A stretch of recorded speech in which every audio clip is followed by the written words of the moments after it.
Flosstube. No, scratch that. Hi there, everybody. It's been about a month, I think, since I last put a video up. And it seems like that might be a standard timetable for me, just based on my own life. I don't know. I might throw in an extra one here and there when I have something that I want to say, but once a month seems about manageable to me. So I'm a lot more organized today than I was in my last video, so I'm kind of excited about that, but I have a lot that I want to share with you. Excuse me while I put my notes up where I can see them better. I'm going to start with some show and tell.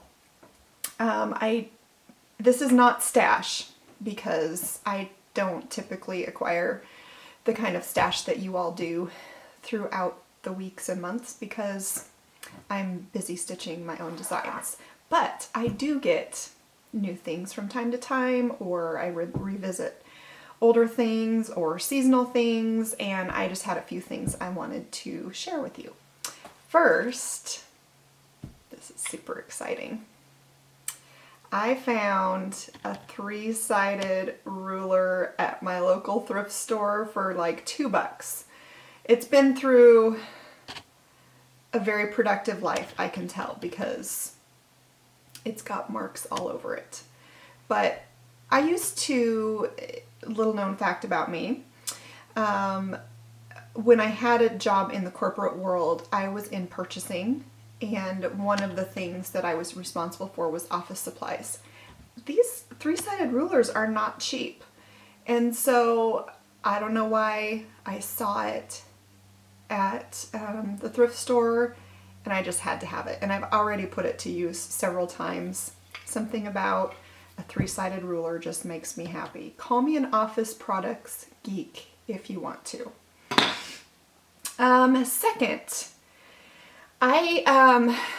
so my whole life I've had just weak fingernails.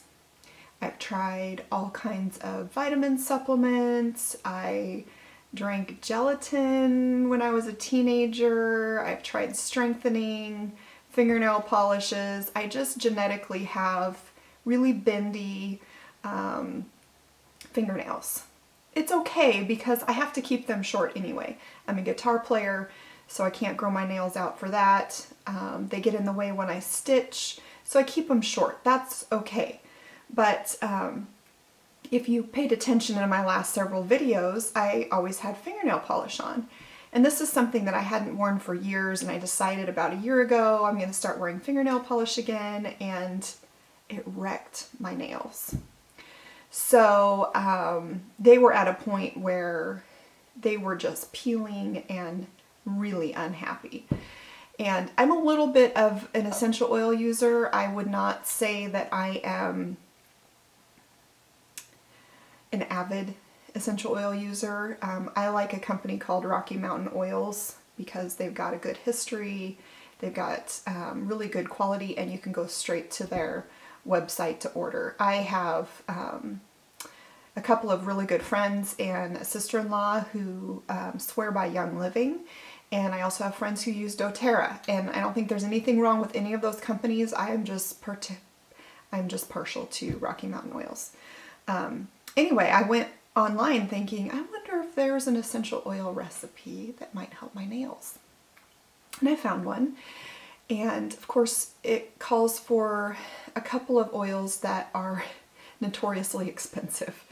So I did a little bargain shopping, and I found those on Amazon from a company that's had a good reputation, lots of stars on Amazon. Anyway, I made up a little bottle of potion, and I'll link below to the recipe. It's somebody's blog that I got it from. But it basically has frankincense, myrrh, I think lemon, lavender, can't remember what else. I'll link below. There's vitamin E oil and jojoba oil in here. So you're supposed to just dab it on and rub it in like once a day. Well, I did find out that if I put it on in the evening, I don't sleep well. So if I don't get it on my nails before noon, I don't put it on. But it was miraculous, you guys. I put it on faithfully every morning for a week, and my nails grew so much. My cuticles were in great shape. The peeling stopped. Of course, I had to grow out the parts that had peeled, but my nails are still bendy, but they're much happier. So shout out to this lovely little concoction. I need to put a label on it. Most of my blends that I use have a label, but I've been using it so much the outside is kind of greasy from the oils, so I need to clean it really well, apply it a label before I forget what it is. But anyway, I thought I would share that. What else? I'm super happy to announce it is once again Converse season. I love my Converse, but my toes are notoriously cold, and in the wintertime I cannot wear them because I feel like I'm walking around with ice blocks for feet. So I'm super excited I get to wear my Converse again. Just thought I'd share. I came across a really fun thing on, oh sorry, crinkly. It's going to be crinkly because the package is sealed and I'm not going to open it right now. But an Etsy shop that had a bunch of old cross stitch. It's kind of a D-stash. I don't think that's what it's called, but it might have been a D-stash. I don't know. But I had to have this. I've never, oh no, my phone's ringing and I need to get it. That was my printer calling to let me know that I have my new covers are ready to pick up, because this is production week for my new release, but that will come at the end of the video. I'll show you my new models. So anyway, I've never stitched on waste canvas before, but this to me was just so hysterical. Let's see if I can get it to focus on the pattern and not my face for a minute. Okay, can you see that? It's an apron, and it's the whole kit. So it comes with the apron, the waste canvas, all of the threads, and it says, "Your goose is cooked." I know, it's silly. It's totally not my style, but it kind of is. It's humorous, and I've always been curious about stitching on waste canvas onto an article of clothing, and so I'm going to learn about the process when I do this. And if I'm on it, I will get this done before the next video so I can show you, but no guarantees. I just thought it was a lot of fun. It's by Golden Bee, Candemar Designs in California, printed in the USA, Kitchen Stitchin'. I don't see a year on it anywhere, but I'm guessing based on the hair and the wallpaper, late 80s. Am I right? If I find the information before I post this video, I'll add it in a caption for you. Okay, what else? All right, this is super sweet.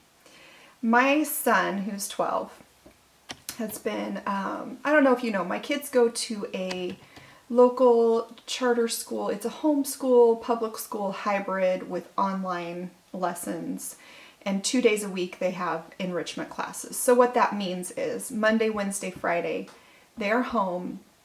They're doing their school on laptops. My daughter, who's in 4th grade, does some classes just out of a book. The others are on this online curriculum.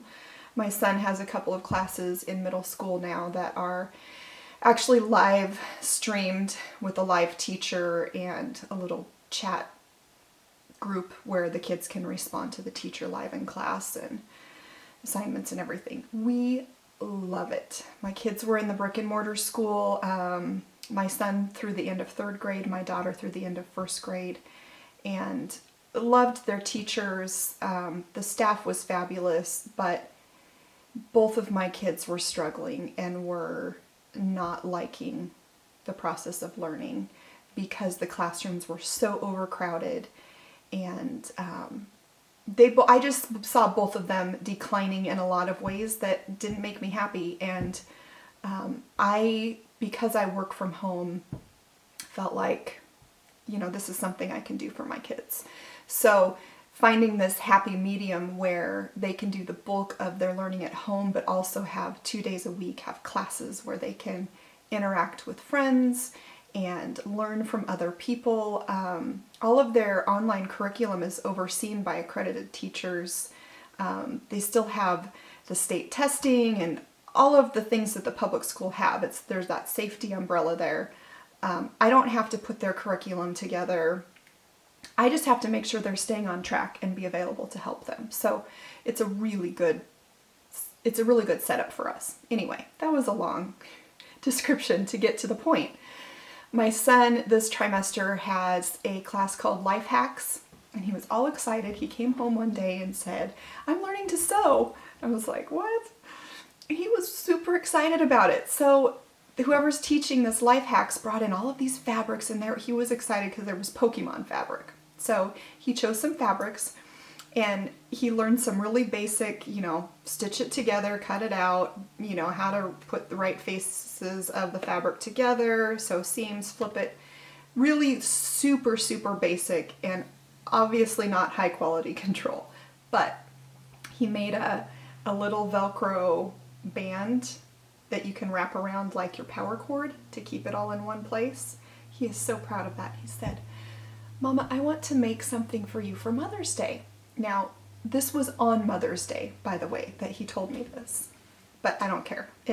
I just love the fact that he wanted to sew something for me for Mother's Day because he knows that I'm a stitcher.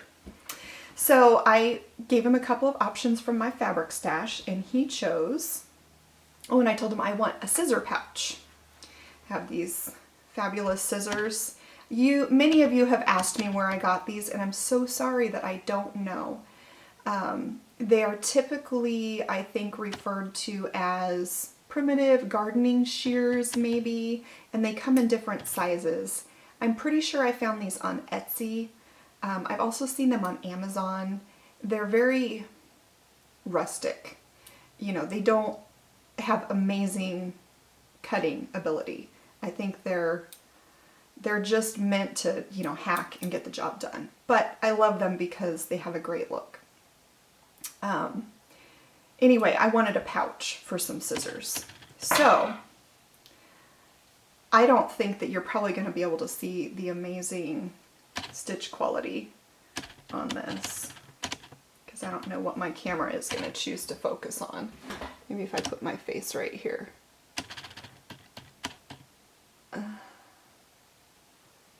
It's not going to do it. I don't know. Maybe you can see that. So it's just a little basic flip over. He made sure that this little quote was right here. It says, "You're my coffee on a rainy day," and then it's a pouch. I talked him through, you know, the basic construction and just gave him the materials and just let him have at it. Maybe you can see that stitching right there better because it's more contrasted. I'm gonna treasure this forever. So cute. Maybe I'll put pictures either at the end or on Instagram so that you can just see the amazingness of the huge chunky stitches. What's next? Oh, so this is really exciting in a lot of regards. Finally got my hands on a DMC color card with the actual threads. So these have not been available for a long time.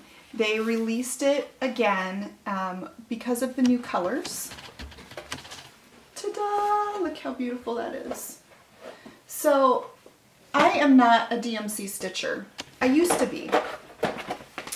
But once I discovered Fancy Floss, there was just no going back for me.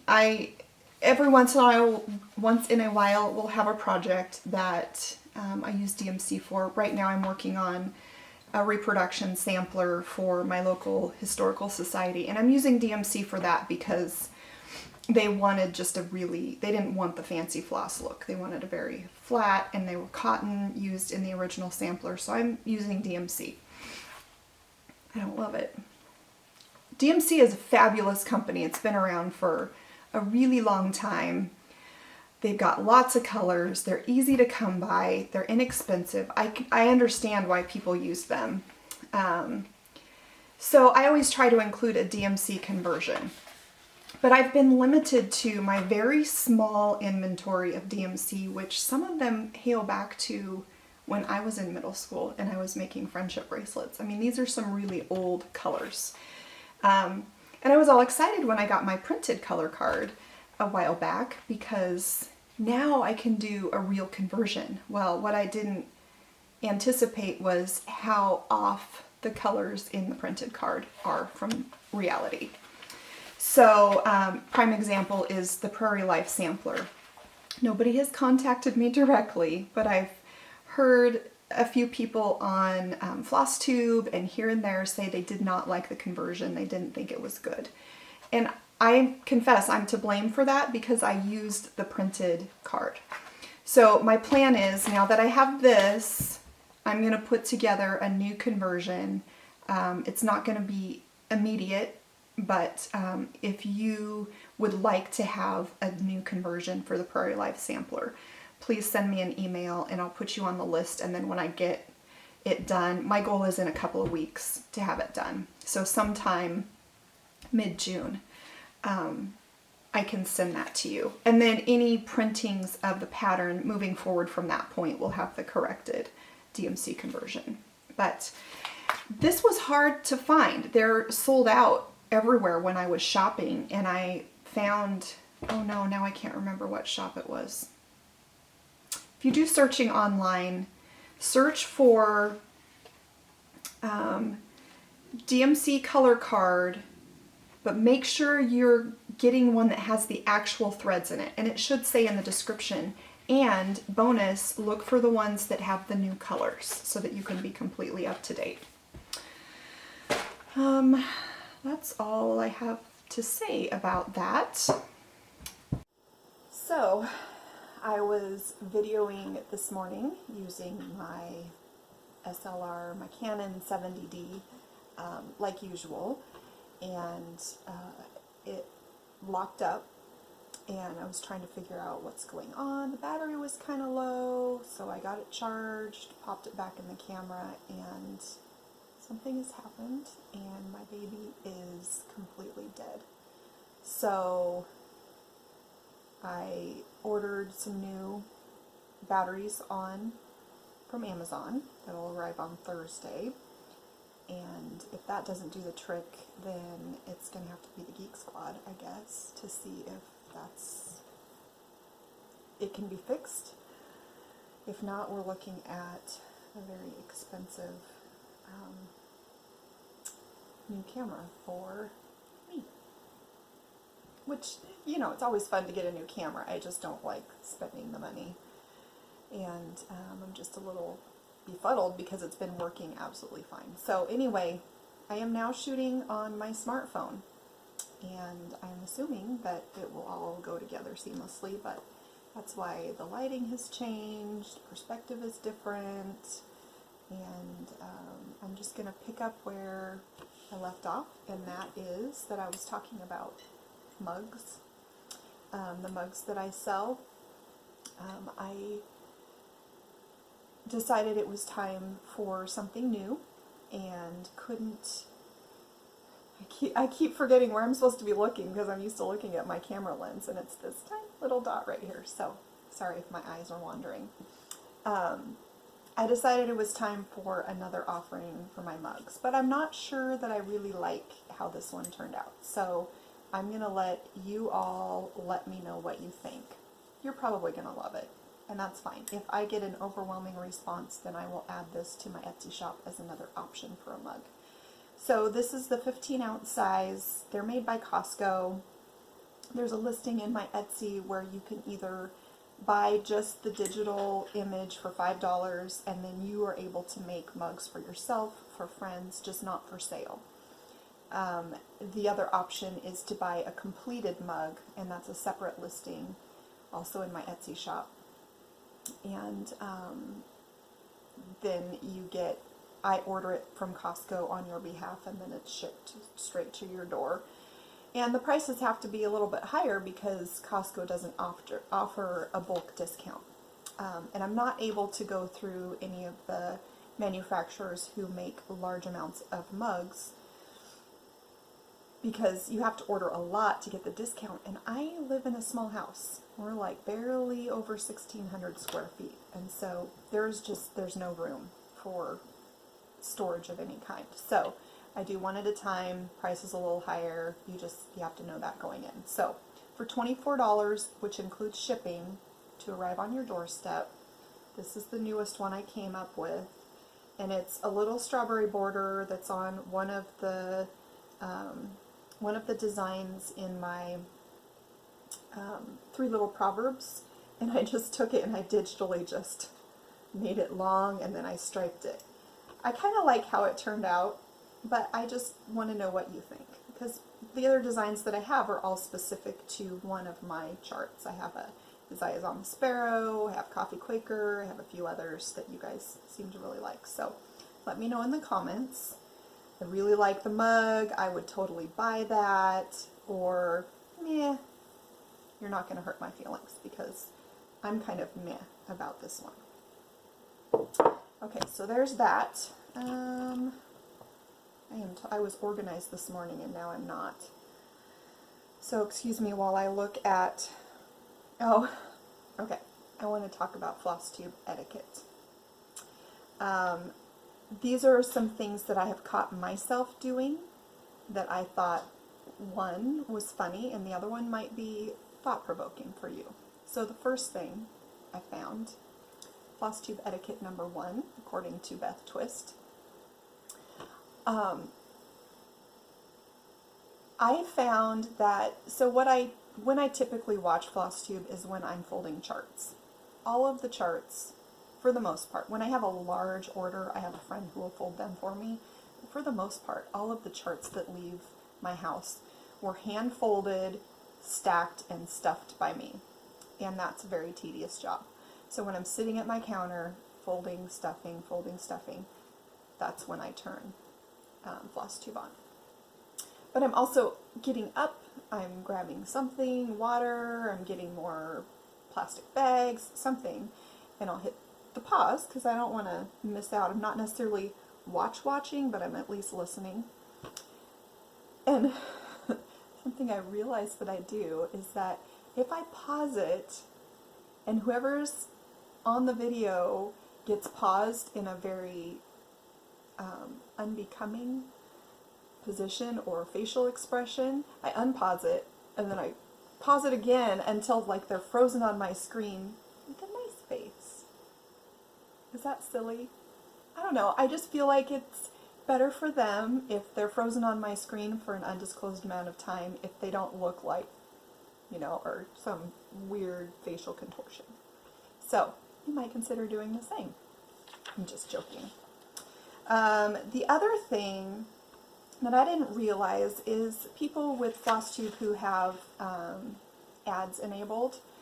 First of all, you have to have like 1 billion views, whatever, you have to have a certain amount in order to enable ads.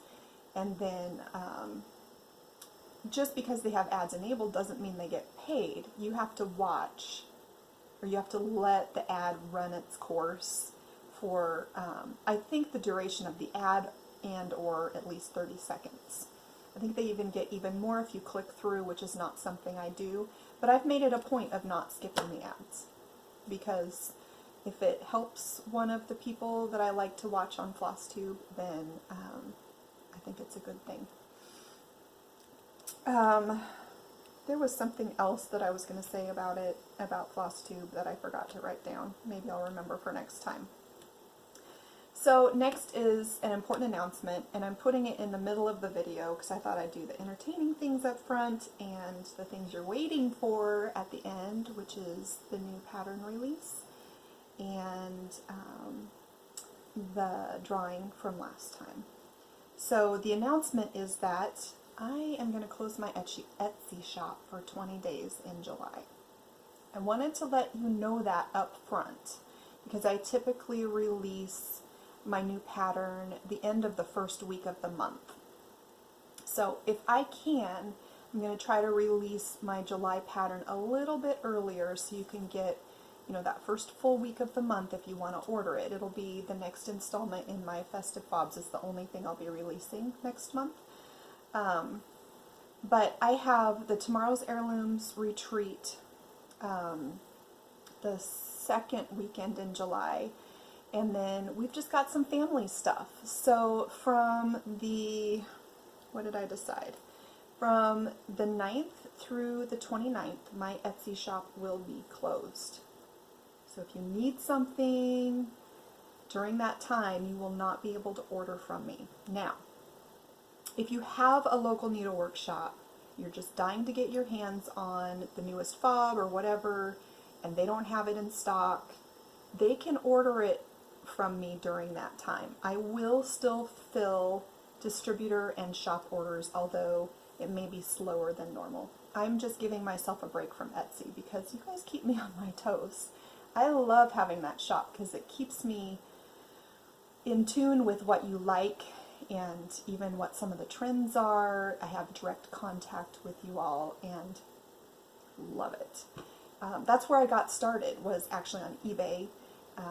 Etsy followed after a while, but I didn't sell to needlework shops and distributors for a good while from the beginning of my designing career because I just didn't know that that was an option. So I will never not sell directly, barring, I don't know, some disaster maybe. Let's not say that out loud. So anyway, that's your warning. I will put it again in my July video as well, and I'll probably post it on social media just to make sure everybody got the message. But July 9th through 29th, Etsy shop will be closed. You can still get my stuff through your favorite online needlework shop, through your local needlework shop, just not directly from me. Okay?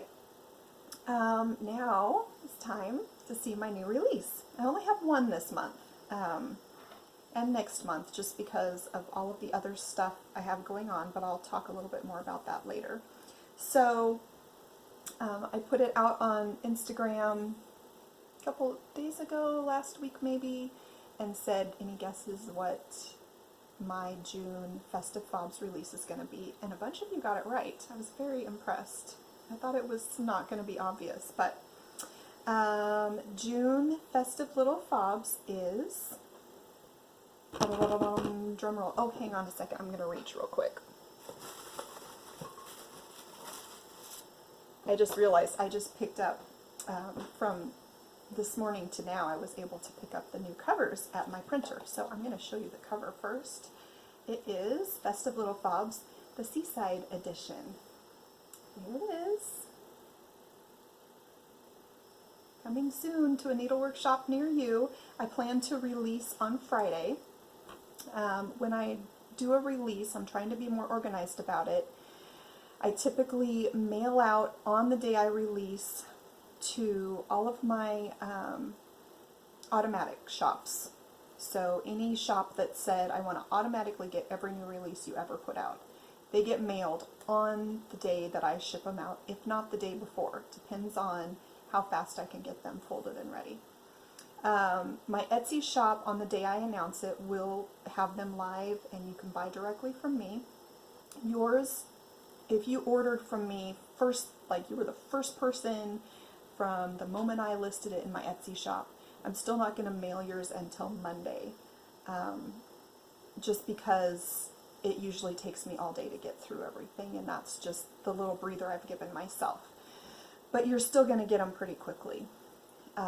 You may be able to get it slightly faster if your needlework shop is on my list, because theirs will go out on Friday. And then typically somewhere the middle or end of the following week is when the distributor orders go out, just because it takes me time to just work my way through. And I do like to give precedence to my wholesale shop owners. And to you, my direct buyers. So, without further ado, I'm just going to run through and show you a quick peek at each of these. So, we have some little fish, swimming. I have to show you my backing fabric. How fun is that? I had some Viking fabric, so I put a Viking longship on the back of the little fishies. Now these are all, like before, they're all customizable with initials and numbers. Here's another one with fish in a different formation. My model stitcher, Karen Beers, put her initial V in the middle. You can leave that blank, or you can put in your initial, or maybe you're stitching it for somebody else, you put theirs in there. I have a similar alignment with little crabs instead. I'm really hoping that's supposed to be an M, Karen, and not a W, because it could go either way, and I didn't realize that until I was assembling it. So hopefully I didn't just force you to gift it to somebody different than you were planning. I have one other with the little crab. And then I have an anchor. And I like to put things that don't normally live in pots into pots in this series. And here we have a little pond boat, or a little little sailboat for the ocean, growing out of a pot. And of course I have a mermaid growing out of a pot. Why not? And she's a little strawberry. I have a little seaweed in a pot. This turned out to be one of my favorites. I wasn't so sure about it in the beginning, but all of the trims that I use, for the most part, this is a Hug Snug seam binding, but all of the rickracks and the mini palms and some of the ribbons are from Lady Dot Creates. Okay, final two. I thought, wouldn't it be fun to put a little boat in a bottle and see what that looks like? So there's a little boat in a bottle. I don't know if the bottle doesn't show up super well because it's a light color. I did a little sort of nautical stripe on the back. This is different. I haven't done a little puffy finish for one before, but I stuffed this with lamb's wool, and I'm happy with how it turned out. It's like a little mini pin cushion. So you could put your needle in there if you were in a pinch. And then probably my favorite idea, I'm getting tired of the same old finishes, so I thought, well, my other model stitcher mentioned she was thinking of making a little mini pin drum, and I thought, that's a great idea. So my whale in a bottle, I turned into a little mini pin drum. It was kind of wonky to finish it because it's so small. It was hard to turn it. I didn't make a tutorial because I didn't know if it was even going to turn out. But if I attempt this finish again, I will photograph it and write up instructions and maybe video it for a tutorial as well. I used pennies, top and bottom, so it's not actually a fob, but it's just demonstrating another way you could finish these little mini motifs. So, little whale in a bottle pin drum. Speaking of different ways you can finish these, Karen has just of her own accord done some different finishes other than the called for colors and linen and sent them to me. And I finished them, FFO'd them. She just stitched the motifs. And she just wanted to demonstrate what you could do if you're using your own stash. She said in her note, my goal in doing the extra ones is to show what stitchers can do if they go through their own stash. After stitching for over 25 years, my stash is extensive. I imagine it is, Karen. And I was part of the Picture This Plus Fabric of the Month Club for a while, so I have a lot of fun colors to choose from. So she took a couple of the motifs from the Valentine series, or the Valentine edition, I lost the word, and stitched them with white on this nice burgundy, and then I finished it with just each of the two motifs back to back. So you can use quilting fabric on the back, or you can stitch both sides.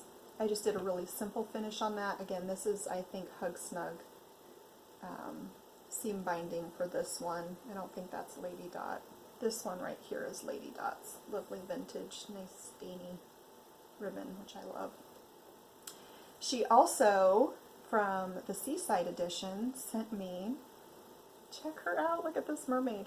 I don't know if you can see it, but she used a glittery thread interspersed in the mermaid's tail, and so she sparkles. And then she even sent me some backing fabric to use, which was perfect for this little one. So use your creativity. You're not limited to the colors that I call for or the linen that I call for. The sky's the limit. You could do them all in Christmas colors and hang them on your Christmas tree. As far as I don't really care. Just have fun. This is, I think, my favorite of her extras. She only sent me 3 so far, but she said she's going to do some more. She used perforated paper and she stitched that little whale in a bottle and she mounted it onto paper, so it's just, you know, a little gift tag, or hang it from your tree, or put it on your wall, or how adorable is that? So thank you, Karen, for your creativity. You've added so much fun to this process, and I'm so pleased that I've had a chance to work with you on this, and thank you. Okay, what is next? Oh, great grandma charts from the last video. I showed my 4 birth samplers that I designed in honor of my great-grandmothers. Great-grandma Pearl, great-grandma Dagmar, great-grandma Ida, and great-grandma Johanna. And if you haven't seen that video, I talk a little more extensively about each of those great-grandmas just because I'm a bit of a family genealogy nerd. So I had you all say, I would like to stitch, and then choose one of the great-grandmas. And there were a few of you that said, I want to stitch all of them, but I can't put you in the sign-up for all of them because it's not fair. So those of you who did that, I just picked one that had the least amount of names under it and put you in that one to give you a fair shake. So I used random.org number generator this morning because my kids were at school. And great-grandma Pearl is going to go to Darlene Baumgardner. Yay, congratulations. I actually have met Darlene before. She lives in the next town over. Darlene, I have your address, so no need to contact me unless you want to. I'm going to put my email in a link down below. So all of the names that I mentioned that get to adopt one of my great-grandmas, send me an email. I need your address, and that's it. I'll just pop these in the mail to you in a couple days. Great-grandma Dagmar is going to be adopted by Karen Muir. Congratulations, Karen. I will also add a little note onto your message in the last photo to hopefully bring it to your attention if you're not watching this. Great-grandma Ida is going to Cheryl Broomba. I hope I said that right. Broomba. Cheryl, congratulations. And great-grandma Johanna, who's my Norwegian great-grandmother, is going to Louisa Sharp. Congratulations, ladies. I will be contacting you and just request that you send me an email with your address so I can send those charts off to you. I'm going to call it adopting because it's basically something that was mine and now it needs a new home, and that way it's not a gift away, it's not a giveaway, there's none of that terminology, it's just an adoption. You're adopting something from me. Speaking of which, I realized I'm having a new adoption and I left something upstairs. So I have 3 things up for adoption today. The first is a kit that I bought several years ago, I believe from the Cheswick Company. It's not written anywhere on this pattern, and so I'm pulling that out of my brain. If somebody knows that I got that wrong, please let me know. But it's a little bunny pin keep kit, And I love this thing. I hung on to it for a long time because I thought that I would make it, and I just have to be honest with myself. I'm hanging on to it, and I just don't have time to make other things. I'm enjoying doing my own stitching, and so I'm going to let this one be adopted into a new home. And it comes with all of these materials. I think all the velvets that you need. There's a little patch of cotton and a little flower that little Miss Bunny is holding on to, and then it has the instructions and the templates as well. And I don't have any of the information. I don't know how long ago I bought it. I don't know if it's still available for purchase. If I can find the information, I will link it below. So if you're interested in, okay, now first of all, there are going to be 3 things, and you only get to put down your name for one of them. If you put your name down for multiple items, I don't know what to do with that, because then it forces me to choose which one, and I don't like doing that for you. I don't like choosing which one I'm going to put your name under. So please just decide in your mind which one of these 3 items you want, and say, I would like to adopt the little bunny pincushion. Next, and this is going to be crinkly, and that's just all there is to it. My mom got out of a free box at a local garage sale. She lives in Vancouver, Washington.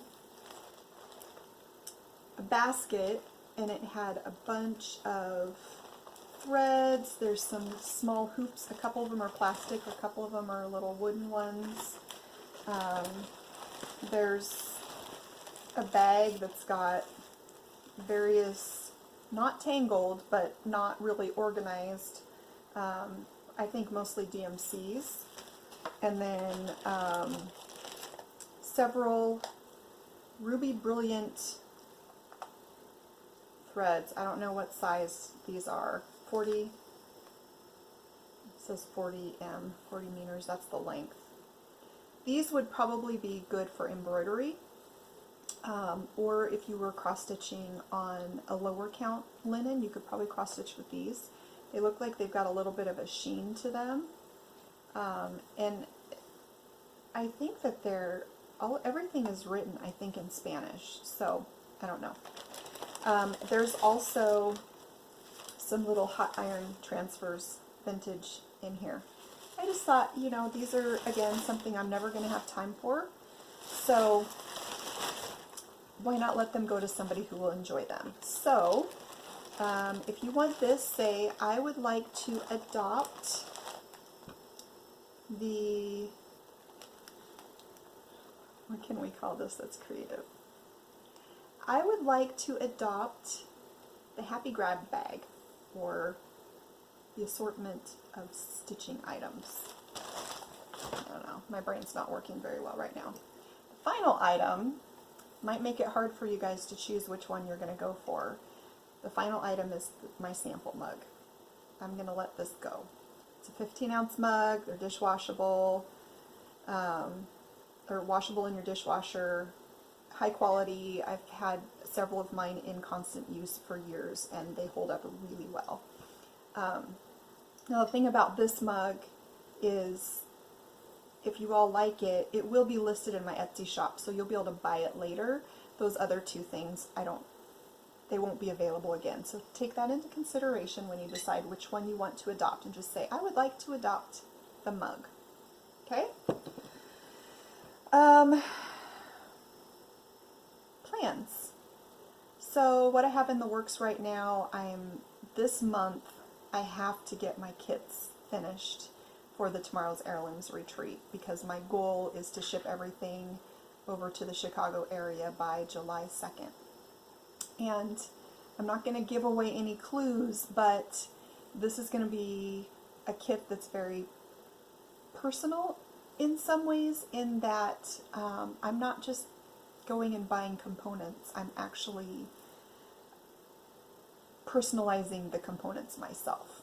So, and then my husband also has a part to play.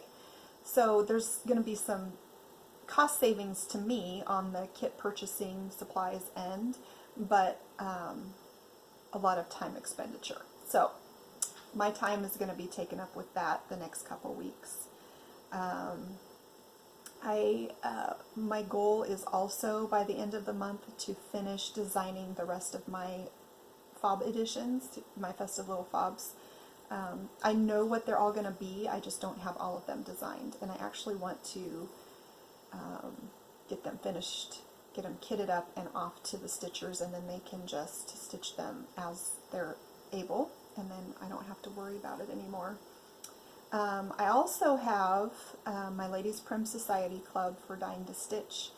I think my next release for that club will be sometime in August or September, depending on their time frame. And so, again, I have the idea of what I'm going to do, but I haven't actually put it into the software and stitched it yet. So that's on my to-do list. And then finally, I have the Salty Yarns. I think it's called their Stitchers Jamboree in October, and that's one that I have to get finalized and figured out too. So that's why you're only getting one design this month and next month, and possibly August as well, because I've got my hands in a whole bunch of little pots, and it's a lot of fun, and I'm very excited about the direction some of these projects are taking me and getting to explore new ways of finishing, and I'm having a lot of fun, but I'm very busy. Today was my kids' last day of classes on campus. Yay! And Friday is the end of the year field trip at a local amusement park, and they turn in their laptops and they're done for the summer, and they're hopefully, little miss in the background, hopefully going to get their classes finished by the end of the day on Thursday, because if they don't and they have to turn their computers in, I don't know what the school does. So we're going to make sure that that happens. Stick around, because I'll attach a brief little beekeeping video at the end, and because I know several of you have commented that you really like that. Oh, we have another show and tell. So the middle schooler is going to show you. You need to show them what you made, and tell them what class, to a certain degree. In my engineering class, we had the choice to either make a tiny house, or a roller coaster, or a bridge. No one chose the bridge. But I made a roller coaster, and I don't have marbles, so I can't show you, but it's basic, but... So it's constructed entirely out of... Paper and tape. Very cool. Did you have a blueprint to follow, or was this out of your brain? Out of my brain. I was going to do like weed and all that stuff, but I ran out of time and I got stressed. So this is all I got. We have another designer in the family. Thank you. I design artwork. Oh, by the way, shirt by Redbubble. I don't know what it's called, but it's cross-stitchy, and put a bird on it. Well, you know, I'm from the Portland area, so I can legitimately put birds on everything, right? If you watch Portlandia, you know that's true. I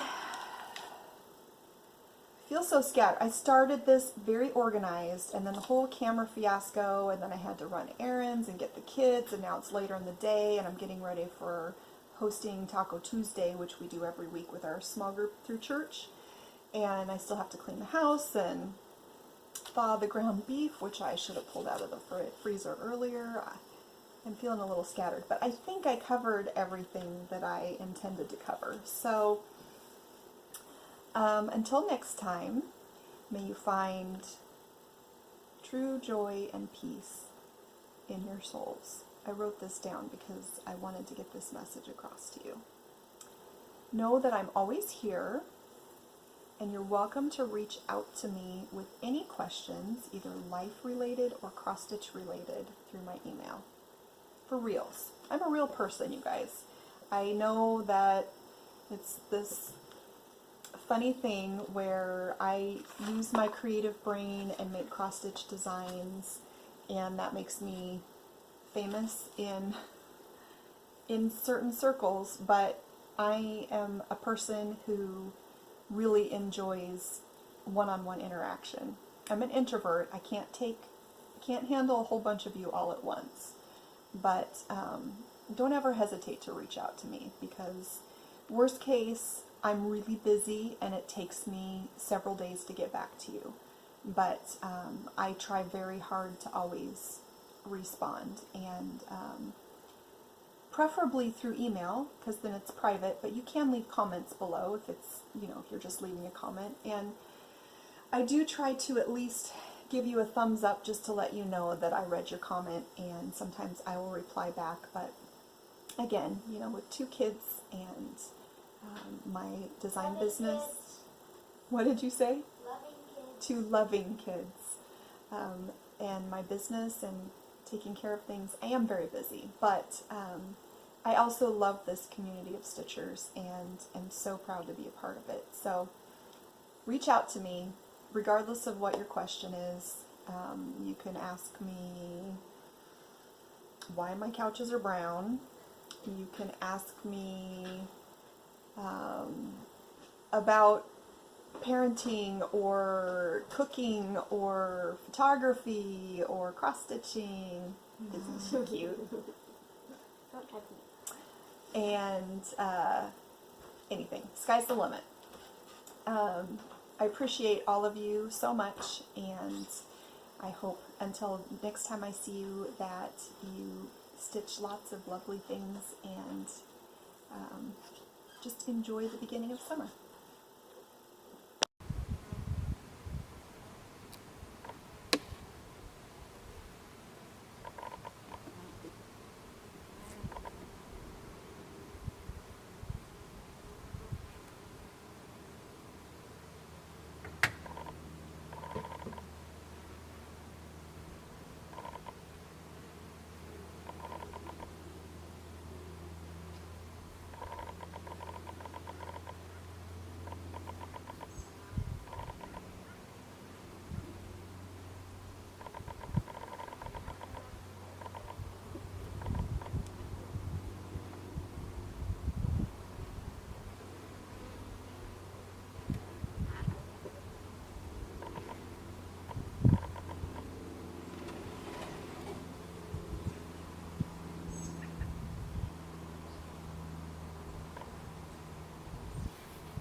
So these bees are building a whole bunch of burr comb in between the boxes, but they haven't been building any comb in the upper box yet. So I'm going to scrape some of this burr comb off, but I'm going to let them do some cleaning up first, because there's honey in there. And they're having a little snack.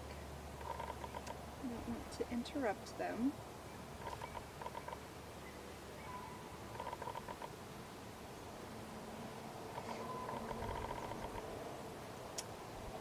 So typically what I do when I'm doing an inspection is I loosen up the first 2 frames,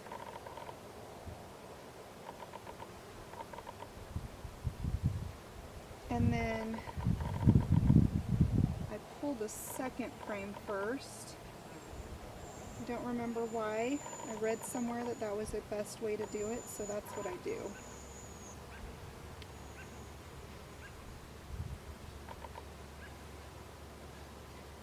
I do see what looks like possibly some brand new comb down in there, which is cool. They haven't really built new comb yet this year. I've seen in here in places where they're recycling older wax, And you can tell because they're building new wax. Like all of that burr comb on the bottom, it's darker. And if it was brand new wax, it would be a very bright white. Oh good, I can see they're using the comb from last year's bees, and there's already some capped brood. I see drones, lots of pollen on worker bees' backs. Oh, there's the queen. Can you believe it? I just spotted her in the very first frame I pulled out. Which is why I always look at the frames before I move them away from the hive. Because I don't want that queen to fall off on the ground and have me not notice.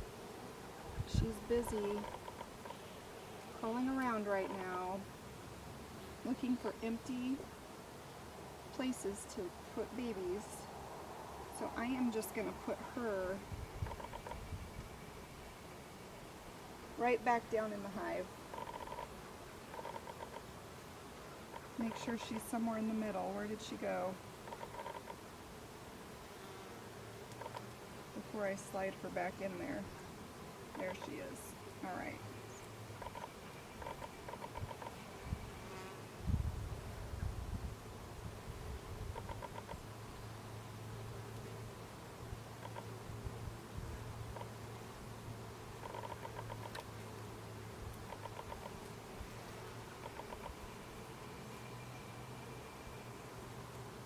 Cool. That makes me happy. And it looks like they're starting to build new wax, which is fabulous. That means maybe they'll start moving up into the next box soon. So they don't start producing wax from their wax glands. Oh, they're even capping some of this honey. Until there's a good nectar flow on. And that usually, this is about the right time for that to start, so. Oh, that was, let's see, let's move.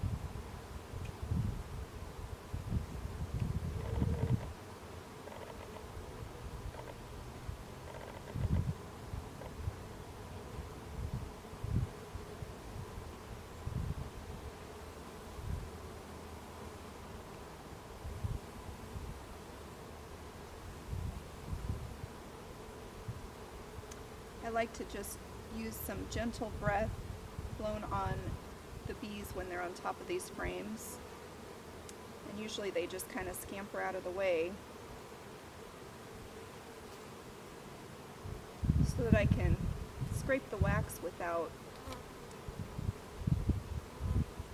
getting anybody trapped in the wax or damaging anybody's legs, all the things we don't want to do.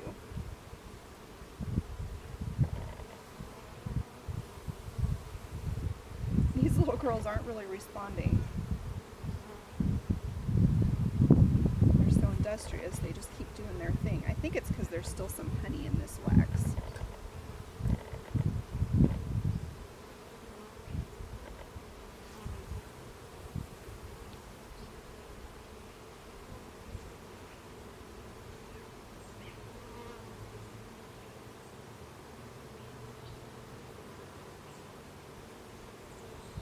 I'm not sure why, but it seems like a lot of their food stores are going up above. I think maybe we've got a queen that's filled so many cells with brood and eggs that there's not a lot of place to store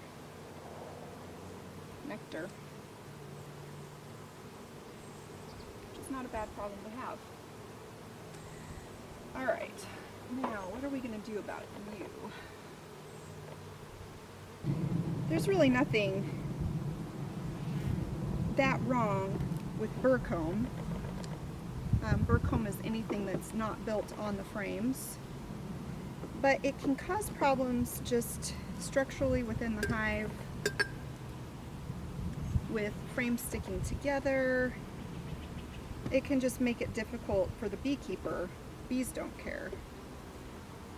And I hate to remove all of their hard work, but if they keep up this trend, it's going to cement the two boxes together, which will make it difficult for me to get in to check on the queen, who usually stays in the downstairs box.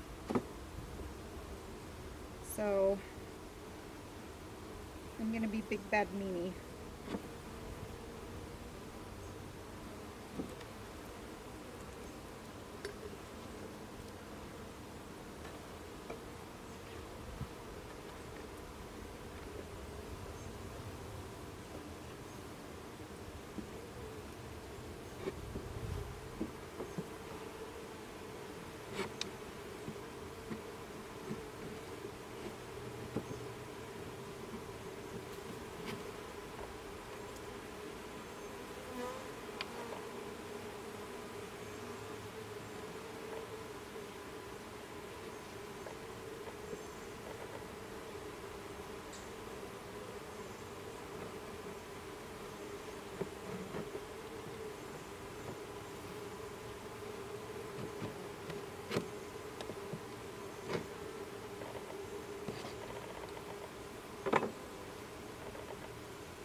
I just had a bee in my bra.